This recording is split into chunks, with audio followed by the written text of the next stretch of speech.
Hello and welcome to the Essential Football Podcast. I'm Peter Smith, and during this show we're building up to the return of the Premier League after the international break. And Newcastle fans, I bet you can't wait to see the start of a new era for your club on Sunday, which begins against Tottenham. We'll be talking about that takeover in depth in a moment. But also on the show, we're going deep into the reasons for Brentford's brilliant start to their first ever Premier League campaign, discussing whether they can claim another big result against Chelsea on Saturday evening. That's in part 2. And in part 3, we'll be talking about two other sides who've made positive starts to the season, Everton and West Ham. Football journalist Ron Walker is with me throughout proceedings today. How are you, Ron? I'm very good. Very good. Good stuff. Good to have you on board, Ron. But let's get into the big Premier League story of the past 2 weeks now. Sky Sports News reporter Keith Downey has been immersed in it. In fact, he's been immersed in this story for about 4 years, I think. Keith, what's it been like to cover the end of the Mike Ashley era and the arrival of Amanda Staveley, Reuben Brothers and Yasser Al-Rumayyan with the Saudi Arabian PIF fund in the Northeast? I feel battle-hardened this last week. I've never known a week like it. What are we, Thursday afternoon just now, almost exactly a week since the takeover was pushed through. I've spent the majority of this week talking about Steve Bruce's future. It's felt very much like Groundhog Day. I was just speaking to a colleague there. I'm actually at St James's Park just now, and I was just speaking to a colleague who was here to cover the boxing. And he's like, "Oh, it's exciting times and whatnot." And I said, "Well, it did feel like that last week. You saw the celebrations and everything that came with it. But after 4 days of standing out here in the freezing cold talking about Steve Bruce's future, and we've not moved very far, it's kind of brought me shuddering back down to earth again, I have to say." No, listen, it was an amazing couple of days, Wednesday, Thursday, Friday last week. I've never covered probably a story of that magnitude that saw the celebrations like we saw at St James's Park.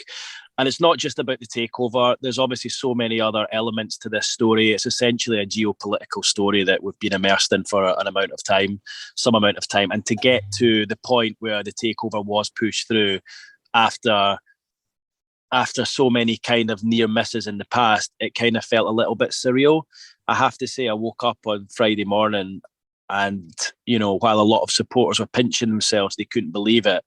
I couldn't believe the fact that we'd spoken about it for so long, and finally there was a conclusion. Finally, we could draw a line under it. But what that then means, with the takeover being pushed through, from a personal point of view, is the work just starts now. So it's been very much crazy since then, and I expect it to be like that for a long time. Sorry, Keith, you sort of alluded to it already, and you've mentioned it on Sky Sports News about Steve Bruce's future and the fact he could now be in charge this weekend. What is his situation?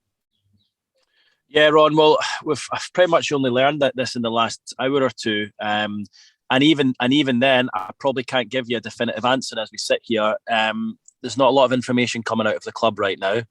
I think that's probably because the club don't know. What you need to remember here is there's an existing structure, PR team that operate alongside the manager. They're still in situ. They're all still employed. They're all still working away. There is also the consortium who've come in, who bring in their own PR people. And of course, there's lots of different elements to that consortium. So there's all these different factions kind of working together. Someone said to me a moment ago, too many cooks. And I think that's probably a good way to describe it at the moment. There's a lot of people involved in the decision-making process. So I think as I sit here on Thursday afternoon, the clear indication from the invite from the club to speak to Steve Bruce tomorrow at his pre-match news conference, that clear indication to me is the first that makes me think Steve Bruce will be in the dugout on Sunday. The first time I think there is an opportunity of that, because they've basically attached his name to the news conference. But I'm also aware that the club needed to put something out. They couldn't have let that drag into tomorrow. So they've obviously come to a decision early Thursday afternoon. Let's put that invite out to allow the media to make plans. But what they've done is they've actually penciled it in for 1:30 on Friday. And Steve Bruce normally always has his news conference at 9:30 in the morning. This is 1:30 in the afternoon. So it gives them a little bit more wriggle room should a late decision be made. I feel pretty guilty, if I'm honest, because I've been stood outside St James's Park talking about Steve Bruce being relieved of his duties all week. And as we sit here now on Thursday afternoon, he remains in situ. And I'm going to have to go to his press conference tomorrow, and then I've got a one-to-one interview with him afterwards. But we can only go on the information that we find as we go along. These things change. And as I've said to you, there is a number of factions in the consortium. It's new. They're learning as they go along as well. And I think the Newcastle fans are just going to have to be patient. They've got what they wanted. They've got the takeover. Certain other big decisions at the club, it looks as though are going to take a bit of time to decide. And there are going to be teething problems like there would be. It's not like Mike Ashley where one man or one individual owns the club. This is a consortium made up of lots of different individuals with lots of different opinions who are taking advice from lots of other people. So it's going to be a long process. And to be fair to Amanda Staveley, she said that on Thursday. She said it's going to be long. It's not going to be easy, but we want to do it right. We want to do it properly. We want to do it gradually. And to be fair, they're living up to that already. You say it's going to be a long process. Keith, if we think about Mike Ashley and his legacy at the club, what condition has he left it in for this new consortium to come in? And when you talk about the long process, what areas are they going to target initially to try and make improvements where they can? I mean, I think financially, in terms of financial fair play, it's in a good position. Obviously, he's not spent a lot of money in recent years, Mike Ashley, so that increases the amount of money that the new owners have to spend in the next few transfer windows, because he's been very prudent in terms of signings. So that's attractive to the consortium. What isn't quite so attractive is the sort of condition of the club. And what I mean by that is I'm looking at the stadium just now, probably needs a little bit of certainly needs a lick of paint, needs a bit of work done to it. I think the consortium are well aware of that.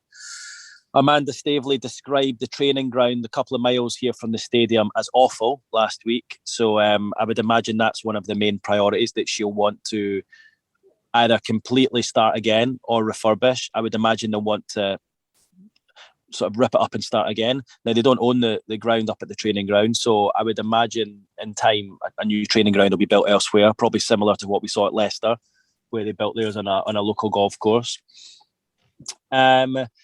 And they obviously want to invest in the city. They've said that Newcastle United Football Club Stadium sits right in the heart of the city centre, right in amongst the bars and restaurants and nightlife and whatnot. And you don't get many stadiums like that these days. So what they want to do is they want to improve the surrounding area, a bit like what we've seen at Manchester City, to bring it up to that standard. They also want to invest in the infrastructure of the club, behind the scenes in the commercial department. They also want to improve the academy, which isn't the best, and they want to invest in the women's team. So they basically want to invest at every level of the football club to make Newcastle United essentially a superpower like we see from Man City, Man United, Chelsea, etc., etc. When this consortium have taken over, I think a lot of Newcastle fans and neutrals alike would have been playing a bit of fancy football. Who are they going to sign in January? Who would you sign with almost unlimited financial reserves? Of course, there are financial fair play limitations, but it sounds from what you're saying that these new owners are taking a bigger view on the Newcastle as a whole club and how they can raise the whole club up for longer term success. Yeah, and to be fair, they've said that all along. Like when we thought they'd firstly got a sale 18 months ago, April 2020, they said that back then as well. This is nothing new. The consortium is the same as it was back then. They've obviously proved the separation as per the Premier League statement last Thursday between the Saudi government and the consortium themselves.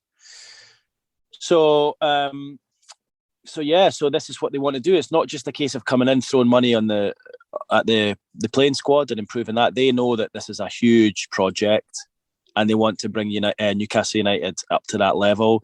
Interestingly, they're also aware that if they are to have more money to play with for signings, they know that they have to increase the revenue into the club. So that's another area, a key area they'll be looking at. They want to increase revenue so that can then in turn allow them to spend more in the next number of transfer windows. And I think, to be fair, I think that's something that could be fairly easily achieved here, because the club has been run so prudently, shall we say, by Mike Ashley for the last 14 years. You mentioned Manchester City. When they got taken over in 2008, it was 3 years before they won anything. And obviously since then, they've gone on to such great success. How similar do you think the two sort of progressions will be from the takeover and the amount of money that is available? How will they go about it similarly or differently? Yeah, I mean, it was interesting. Amanda Staveley said in the interview I did with her last Thursday that their aim is to be up there challenging, hopefully winning the Premier League within 5-10 years, which obviously is what you'd need to tell me the exact years, but I'm pretty sure that's what Man City managed to do. You're saying it took 3 years to win a trophy. I know the Newcastle fans might not want to hear this, but I don't know. I think they'd probably be quite content with that. There's a lot of work that needs done. This is a squad who are currently, in the bottom three of the Premier League. They've got relegation battle in their hands. They can't sign any players until January. They've got to get through the next 2.5 months before they can sign any players. I think if they look at Man City, and I think they would take that, what Man City have done. I think they look at that as a good model, and I think, I know Newcastle United supporters are going to be desperate for instant success. I don't think it's as simple as that. I mean, we've seen situations in the past. Blackburn Rovers way back in 1992 under Jack Walker, and they signed all the big players, won the Premier League, and then it just fell apart after that. They won't want that. They want to do it gradually. They want to do it properly. They want to make sure they make the right decisions for the club, for the city, for everyone involved. So it's difficult because the fans are going to be so excited, and they all they want is the thought of silverware finally ending their trophy drought. It might not come as quick as they hope, but at least they know they're on the right trajectory, and at least they know that they're going to be competitive, because under Mike Ashley for the last decade, they haven't been competitive. They've just been existing in the Premier League. So at least they know they're going to be aiming upwards. However high that is, we must wait and see. But at least they've got what they keep saying is, at least we've got a club back, and at least we can dream again. And that is very much how it feels here on Tyneside. Keith, we obviously talk about the football side of this takeover and this deal so far, and that's sort of clearly important to the Newcastle supporters, but it's been well documented the other side of this story about the connections to Saudi Arabia or not, and human rights issues are related to that. Amnesty International described this deal as a bitter blow for human rights. So as media, as a reporter yourself, when you're covering this story, how do we make sure that we get the balance right between what the football fans are interested in and the bigger picture about the bigger ramifications of this deal and these owners coming into the club? Yeah, listen, I think it's really important that we do. As I mentioned at the top of this podcast, this is a geopolitical story. It's not just a case of Newcastle United being taken over by an individual, and that is it. They've been taken over by the Public Investment Fund of Saudi Arabia, and I'm aware of all the questions and the issues that come with that, and that is something that we need to keep in the back of our mind, of course.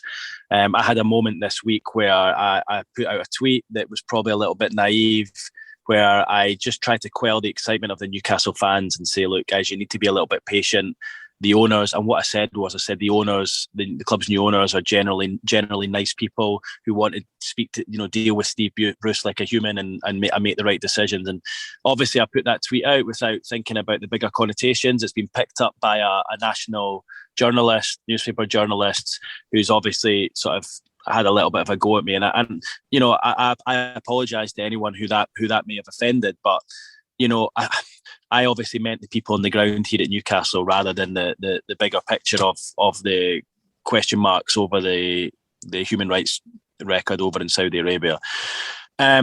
We have to be aware, and it's something that is obviously in the back of everyone's minds. There was a poll by the Newcastle United Supporters Trust last week who asked fans what they thought of the takeover. 93% said they were in favour of the takeover, but of course there was 7% there who weren't in favour of the takeover.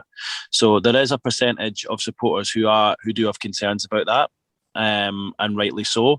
I think it'll be up to the consortium and the club moving forward to show that, or prove that they don't have any involvement in that. Premier League say separation has been proved. Obviously, time will tell if they are seen to go against that, Newcastle and the consortium, then they could be eliminated from competition. So the punishment is there. The punishment is big, and I'm sure the consortium and everyone at the football club are involved. But I must defend the Newcastle United supporters a little bit, because they're obviously getting a bit of criticism thrown their way for celebrating this takeover, because celebrating it is something amazing, something exciting, something special, as if they're not caring about the human rights record. Anyone I speak to does. I think they do, but I also think they can't choose who buys a football club. They can't select who it is. Mike Ashley's done a deal with these owners, and he sold the club to them, and the Newcastle fans have got to go with it. I think they're just happy more than anything that Mike Ashley's left. It just so happens it's a public investment fund of Saudi Arabia, and obviously the question marks that go with that. That's something they're going to have to sort of deal with. That's something they're going to have to accept. I think they probably would have preferred a more sort of squeaky clean image if there was the same riches on offer. But as I say, they cannot pick or select who takes over their football club. With regards to us in the media, it's something, of course, that is always in the back of our mind. It's something that we try to address at every point. And I certainly think we've done that in Sky Sports News over the last week. We've tried to tell both sides of the story, and we give a voice to those who are against this takeover, because the nature of the story is such a difficult one. You've been sort of at the heart or the centre of some of the celebrations, as you said, that were going on last week at St James's Park. What do you think? Do you think there'll be that sort of similar mood and atmosphere on Sunday against Tottenham, and will that be affected at all by who's in the dugout? Yeah, it's interesting you asked that, because a number of fans have said, why is Steve Bruce there? It's going to spoil the occasion. I honestly don't think it will. Like, the fans have wanted this takeover for a long time. Above anything else, they've wanted the takeover of the football club. They've got that. Steve Bruce, if he's in the dugout, well, we don't know how long he's going to be there. 1 game, 2 games, potentially longer, I don't know. But I think the fans need to just have a bit of patience. I think they need to look beyond that. And I actually think come Sunday, there'll be such a carnival atmosphere, the first game under the new regime, that if Steve Bruce is in the dugout, it shouldn't matter to them. It should just matter that they've got the takeover that they wanted. They're going to have lots of money now to spend on players in the upcoming transfer window. There will be a managerial change at some point, and they're just going to have to trust the consortium to come up with the right decisions. I think it's something I've been looking forward to all week. I can tell the fans are desperate for Sunday to come around, probably not helped by the fact there was an international week last week, so they've had a little bit longer to wait since the takeover. But it should be some occasion. And certainly not just a big occasion here for Newcastle United, but a big occasion for the whole of the Premier League, because Newcastle will want to make a statement and say, look, we're back here and we're going to be challenging again. So they'll want to start it off with a win on Sunday. As I understand it, Yasser Al-Rumayyan from the PIF, the governor of the PIF, will be here. So that will probably add to the occasion as far as the fans are concerned as well. Well, let's see if they can deliver their first win of the Premier League season so far. Obviously up against the Spurs side, who have let in 3 in their last 2 Premier League away games, so they may just have a chance. And Tottenham also likely to be missing Emerson Royale, Christian Romero, Giovanni Lo Celso, Davison Sanchez, who are all playing World Cup qualifiers in South America. Newcastle will be without Miguel Almiron because of that, obviously his involvement with Paraguay, but that gives them some advantage, surely, the home team, as well as all that momentum and excitement about this new era. Can they get off to a flyer? We'll find out. Sky Sports 4:30 on Sunday. Keith, thanks very much for joining us on the podcast this week. No worries, guys. Thanks.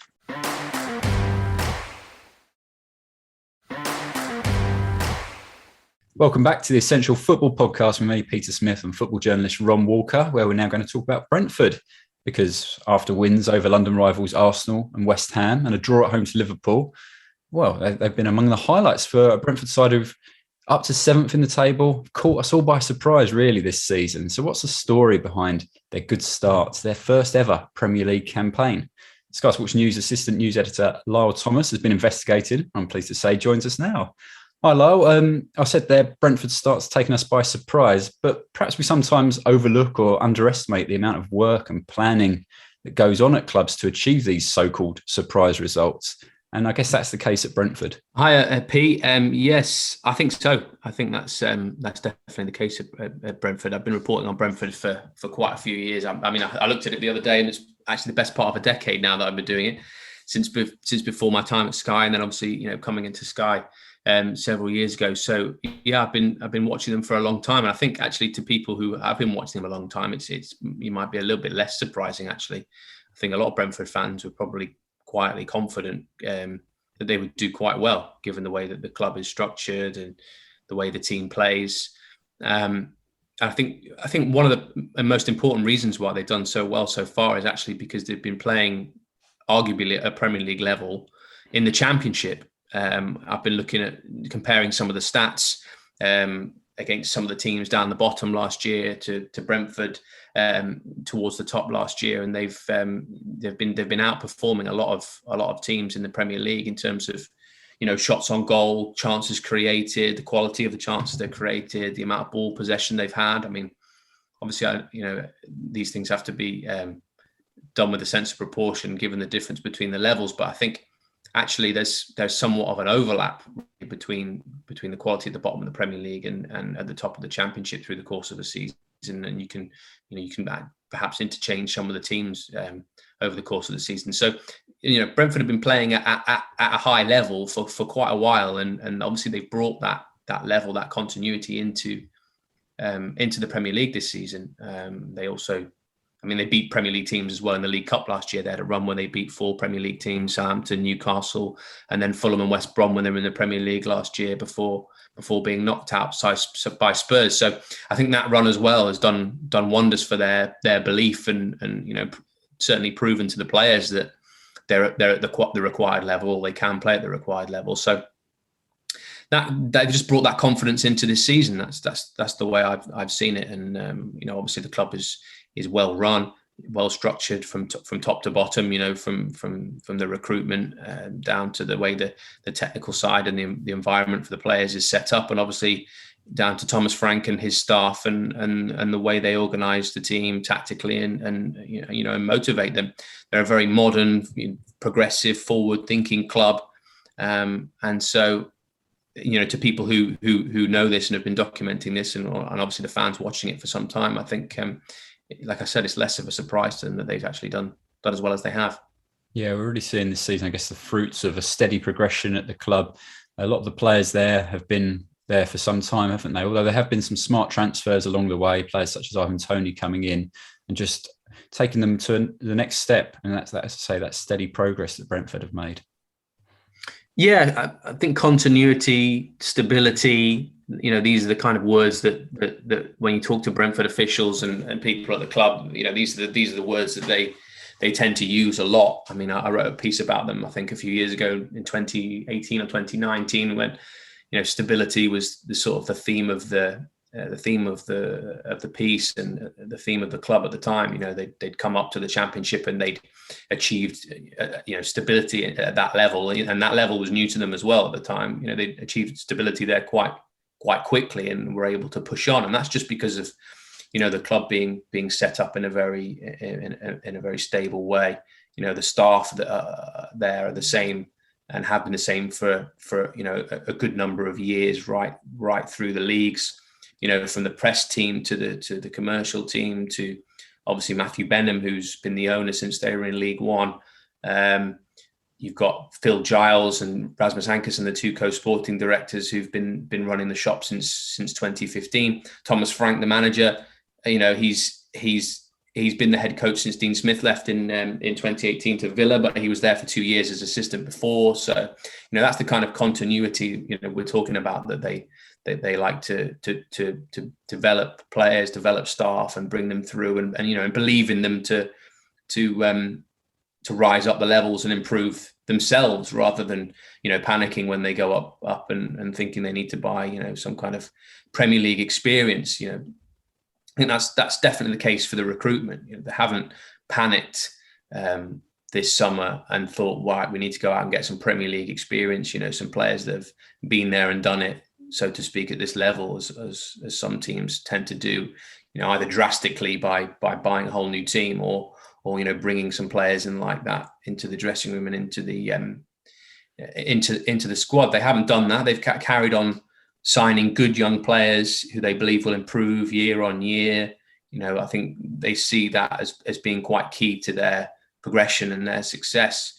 They see young players as, you know, obviously being on an upward trajectory rather than being in decline, as you know, obviously you are as an older pro once you sort of hit 30 in your early 30s. I know it's something that Gary Neville's been impressed by. He spoke about it, I think, in when they were talking about Brentford around the Arsenal game.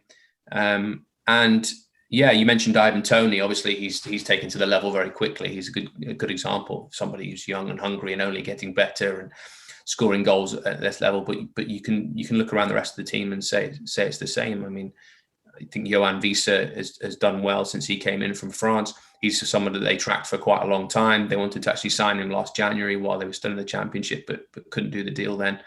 And did it in the summer instead. And he looks like he could be a player in the future.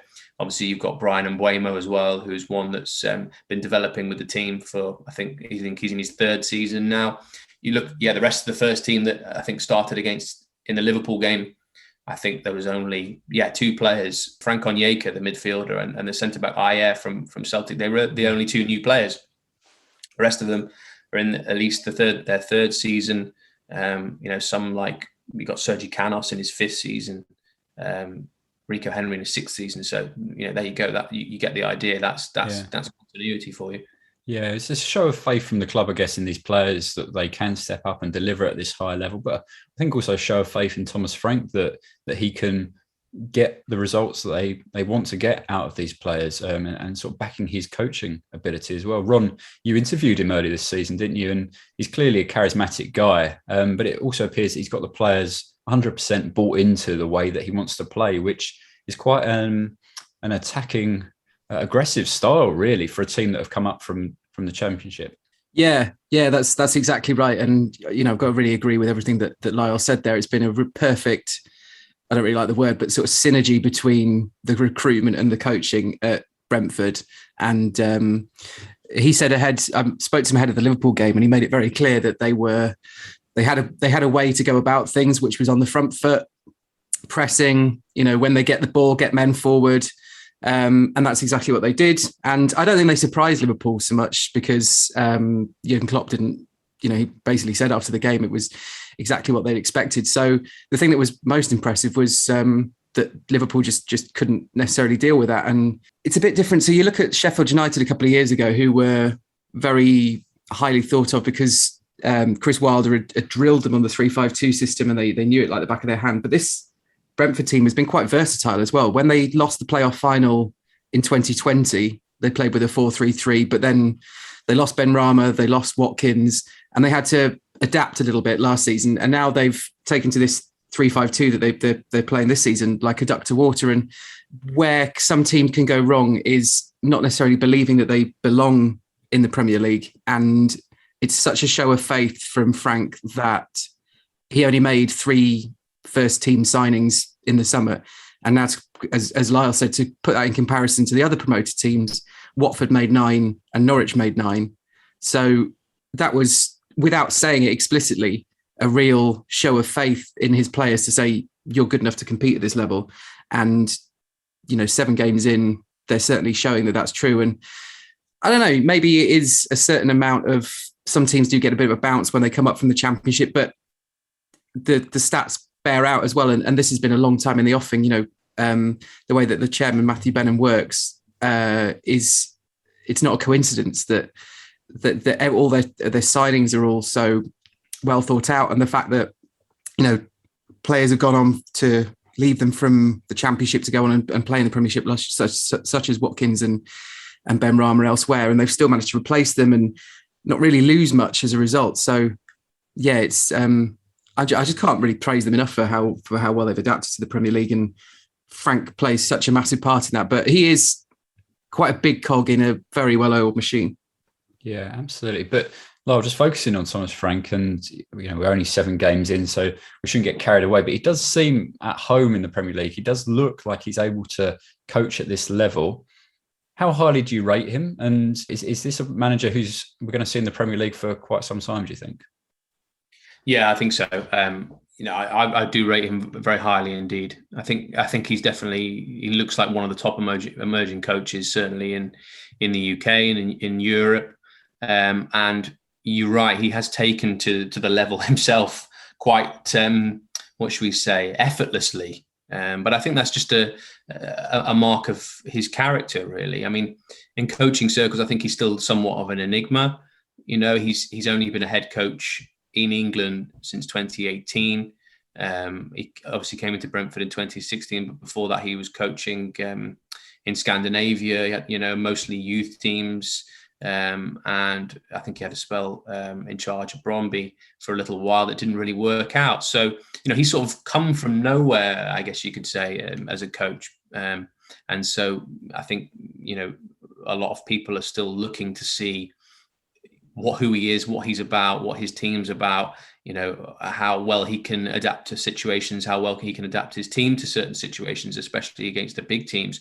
The Liverpool game being a great example of him being able to do that successfully, which I think was a good showcase, good advert for him being one of the top emerging coaches. But the other side of it, apart from being the coach, is his personality. His confidence when he speaks.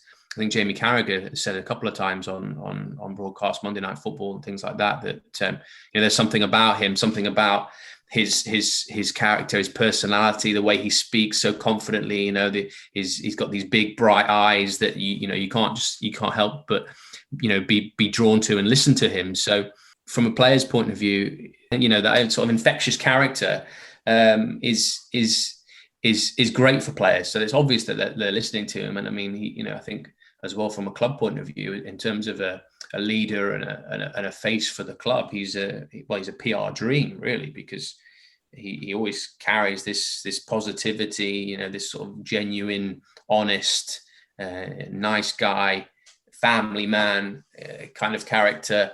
And that really is, he sort of personifies Brentford in a nutshell, really. They're a good club, run by good people, genuine people, and a sort of a family club. And so he's ideal from that perspective. I mean, I think there was a moment, wasn't there, after the first game when he ran up to a fan in the crowd and sort of, they touched hands and sort of there was this moment between the two of them that not only sort of captured the moment and the realization of where Brentford are now and that they just beaten Arsenal, but also it captured the kind of person that Thomas Frank is, really. I mean, there was nothing staged about it. It was a genuine moment, and I think he's going places.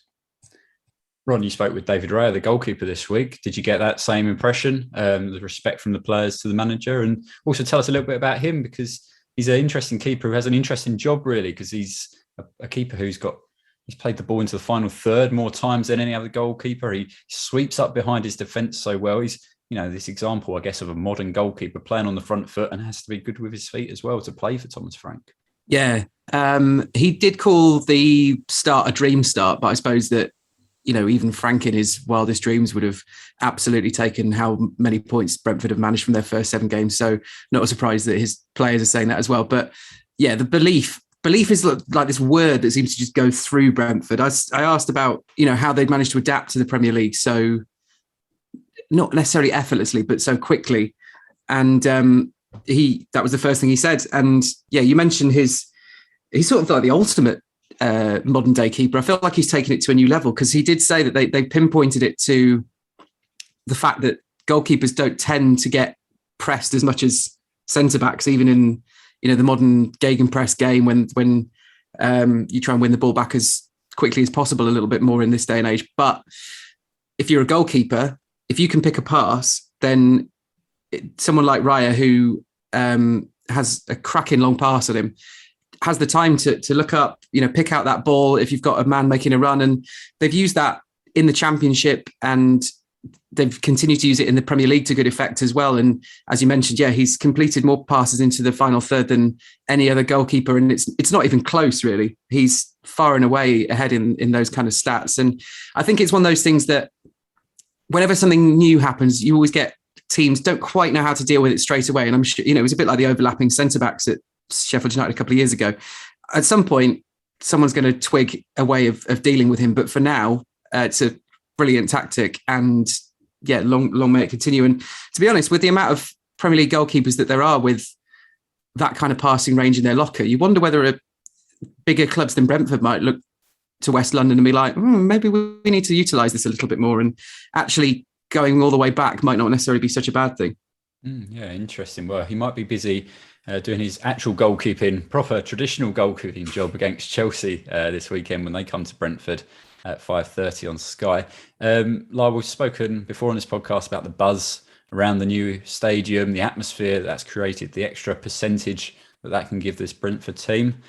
Will it be enough against Chelsea this weekend, do you think?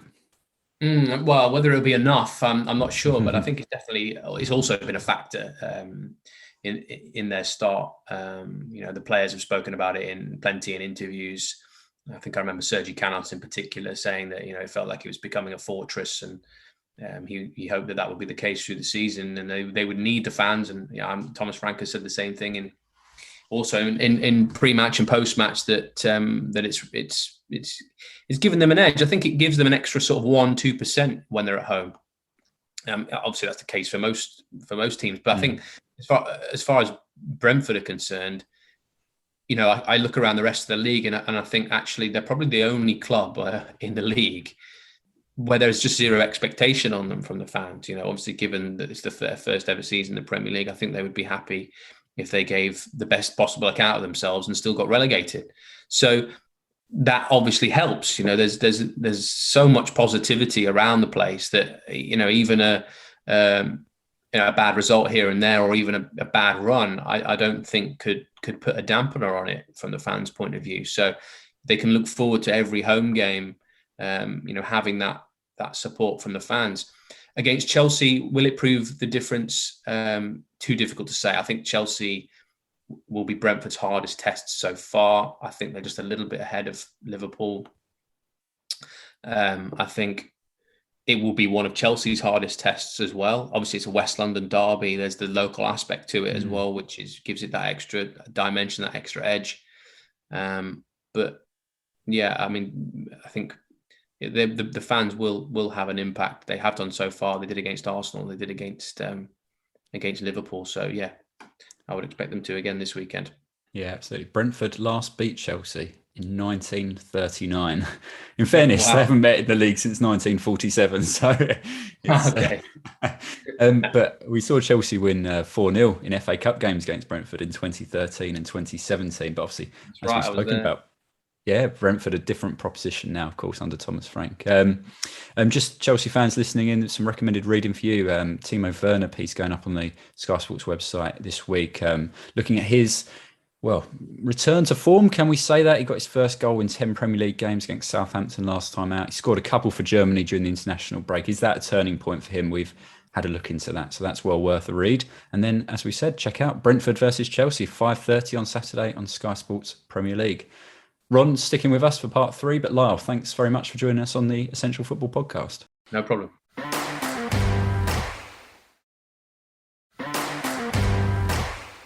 Welcome back to the final part of the Essential Football Podcast, where I still have Ron Walker alongside me. And Ron, it's time to talk Everton and West Ham, two sides who have made good starts to the season so far. And on Merseyside, it feels like Rafa Benitez has quite quickly won over the blue side of the city. Obviously, there was a lot of concern about his Liverpool past, but some good results and positive performances, and he seems to be doing a good job there.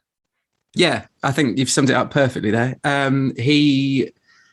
The proof's always in the pudding with these sort of things, isn't it? If you get results, then the bad sentiment falls away sooner rather than later. And I think had he gone straight from Liverpool to Everton, it would have been a lot more difficult to mend those bad feelings, let's say. But because it was over a decade ago that he left Liverpool, and the way that he's worked his magic, I think we can say with how well he started, as well as the signings and character that we haven't necessarily seen even under the Ancelotti era at Everton in recent years, has really got him in credit. And yeah, Everton fans have seemed to have taken to him like one of their own.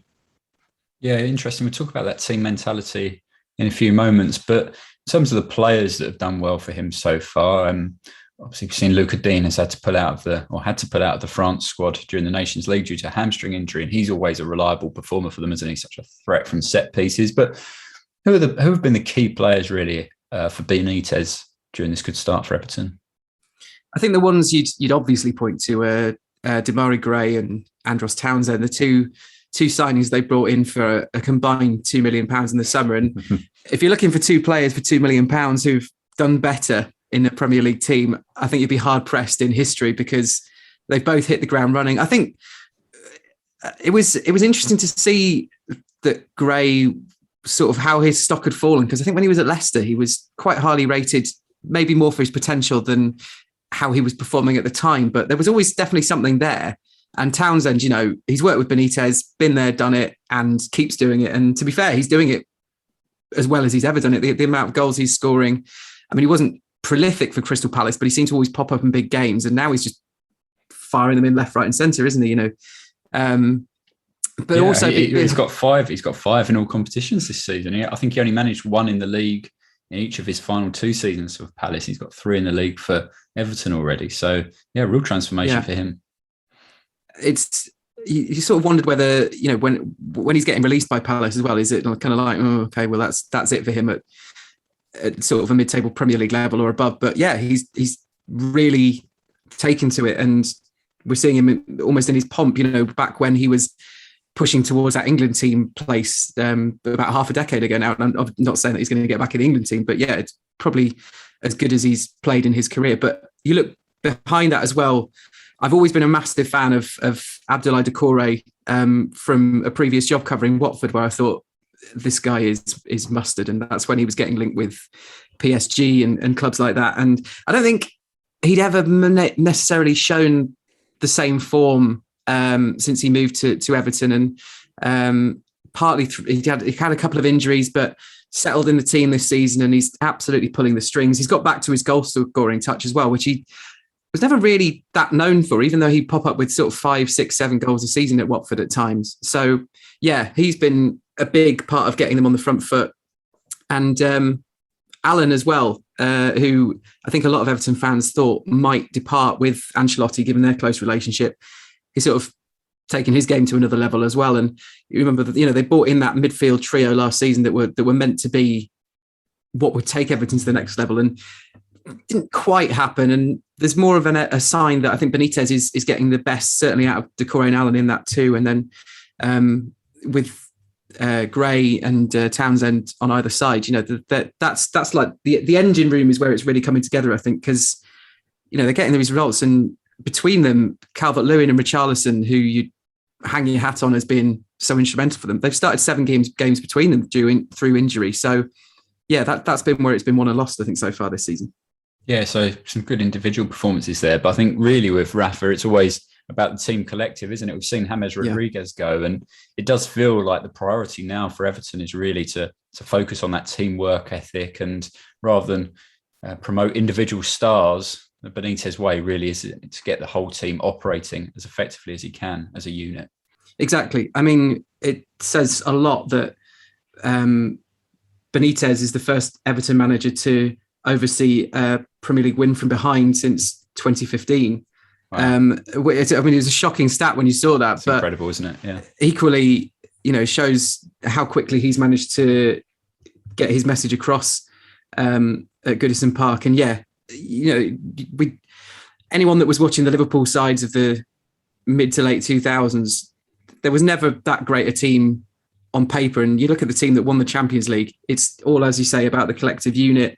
And Everton, they've got a decent team, but it's not standout, is it? And the results and the manner of them that they're getting at the moment shows that, he is getting the best out of every player, and that's collectively creating something that's got off to such a good start and may well continue. 14 points from their first 7. Only once before have they taken more points from their first 7 games. That's when they got 16 in 2004, 2005, and they ended up finishing 4th that year. So let's see how far Rafa can take them this season. Mentioned West Ham as well. Obviously, they've got them this weekend on Sky Sports on Super Sunday. And when we talk about collectives and getting a good team spirit, team mentality going, David Moyes has done that trick as well, hasn't he, in East London? Yeah, he really has. And you remember the strength of feeling that there was, I think, against him when he came back after Pellegrini got sacked. And it's like 2 different teams now, isn't it? I've covered West Ham a few times this season, and after they battered Leicester on Monday Night Football back at the start of the season, honestly, the fans have hated the London Stadium. They've had a pretty rough time of things in terms of the money they've spent, but the lack of return that they've seen on it since they moved to the London Stadium in terms of personnel. And I don't think they've felt this great since they left the Berlin, certainly, if not before that. He's done such a good job. And to be fair to the club as well, who taken their share of criticism down the years, they've built a good team as well, and they're starting to add some strength in depth to that in most areas. But yeah, you look through the team: Souček, Rice, even at the back, Zuma, really good player, Kufal on the right and Cresswell on the left, Antonio up front, Ben-Rama, Bowen, and even Fornals this season. It's a good team. They're players that if you were other teams, I don't know, even on the edge of Europe, you'd be fancying taking a few of them into your starting 11, and that's always a good sign. Yeah, I just wonder though whether they've been kicking themselves throughout that international break after conceding that late winner at home to Brentford last time out. That was a real blow for them, wasn't it? That could have made a good start even better if they'd taken a point or more from that fixture. I guess a game they might have expected to win, but as we heard earlier in the podcast, Brentford, not a team to be underestimated. But as you said there, Ron, there's been clear signs, really, I think, from West Ham that the good form from last season wasn't just a one-off, and that this is a team progressing in the right direction. So what's the next step for them, do you think? I guess the obvious point we could point to is Mikel Antonio. What support could they give him? What other talent could they add to that forward line to add to his goals? I think he's got 6 goals and 4 assists in all competitions this season, and they do really rely on him, don't they, to hit the net? Yeah, they really do, don't they? Because, we've mentioned how good the team is, but you take Antonio out and they don't have another recognised striker. There's another senior one since Sebastian Haller left. And Moyes mentioned in the last couple of weeks of the transfer window that he wanted to add a striker. And I think it's easy for him to not get too despondent about that, the fact that they didn't manage to do that, because the results by and large have held up. But if Antonio goes down with a long-term injury or loses a bit of form, because they're running him into the ground, really. They don't have much choice but to play him pretty much week in, week out. And, they've got the Europa League as well. So it's as busy a schedule as they've ever had. That could end up looking like a decision which would have been better, busting a gut to get a striker over the line. In terms of where they go generally, I think it's difficult to say because, 6th last season in the Europa League. Will they push for the Champions League places?